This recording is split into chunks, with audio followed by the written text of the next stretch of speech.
Nothing? Okay. So a Rubik's Cube. It's I have one. There are totally so many different ways that you can make a Rubik's Cube.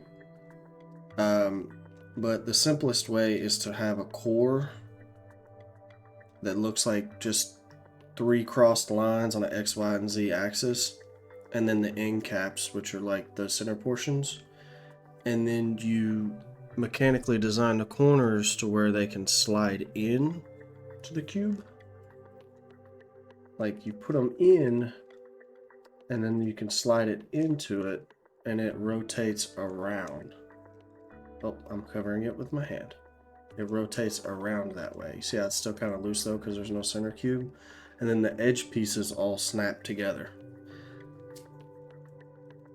That's how most speed cubes are designed, is like the edges snap in and just keep the corners in. The corners are kind of free floating so they can turn. It's all by mechanical design. There's so many different variations that you could do and that people make, and that's why the argument is, you know, which speed cubes are better. What else? I don't have a classical Rubik's Cube. The classical Rubik's Cube has like these internal corners, and I don't know if you can see that right there. Like inside these 4 holes right here are intentional on speed cubers because you round off the corner so that if your cube is slightly misaligned, you can still turn aside and it will correct itself. Unlike the old original Rubik's Cubes, if you try to do that, it'll just hang up and you'll be like, eh, eh, eh. But there's like a certain level of play in speed cubers that you don't have to get it perfect. And if you, well, that's not even close. You don't have to get it perfect, but as long as you turn it, it'll snap itself back into place.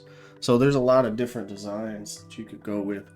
And that's why there's always an argument based on like people's like, oh, well, what's the best cube to use? Personal preference.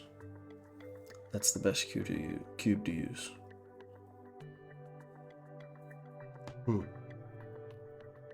What's up with this puzzle? How do I get it off the wall? Can I get it off the wall? I can shove one in the side.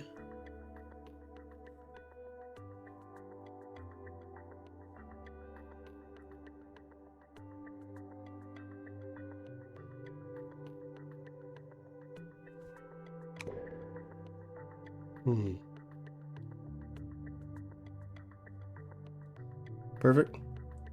Yeah. It's really up to dealer's choice and the manufacturer. You can do so many different things like when designing a Rubik's Cube. And they're fairly cheap too. Like these are all injected molded. I'm pretty sure, and these parts all come apart. Like not only can you like pull the pieces out themselves, but you can also take the corners and stuff apart. Like here's like one of the corners with the little stem on it and everything, how it fits in. You can actually completely take those pieces apart.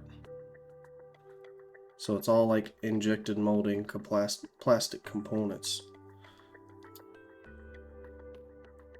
And they all fit together, and then they all slide in together. And what I mean to say whenever I say injected molded is that Rubik's Cubes like this are very cheap to make, but they're also very good.